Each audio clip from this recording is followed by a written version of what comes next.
আসসালামু আলাইকুম রহমতুল্লাহি ওবারাকাতুহ। সম্মানিত প্রিয় দিনী ভাইয়েরা, বোনেরা, আশা করি আল্লাহ তাআলার রহমতে আপনারা সকলে ভালো আছেন, সুস্থ আছেন। আলহামদুলিল্লাহ, আলহামদুলিল্লাহ, আলহামদুলিল্লাহ।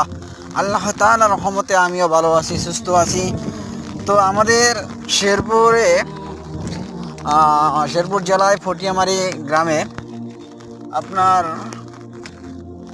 রাত থেকে আর কি আপনার এই হালকা বৃষ্টি, টিপ টিপ বৃষ্টি হচ্ছে। আপনারা যে দেখতে পাচ্ছেন, আকাশ কিন্তু মেঘলা, আপনারা দেখতে পাচ্ছেন। তো এখন আসরের নামাজের সময় হচ্ছে আর কি, আজান হচ্ছে। এখন আসরের নামাজ পড়তে যাচ্ছি, ওই যে আমাদের মসজিদটা দেখা যাচ্ছে। তো আপনারা মেহরবানি করে যারা ভিডিওটা দেখতেছেন, সকালে আমার জন্য দোয়া করবেন, আমার পরিবারের জন্য দোয়া করবেন।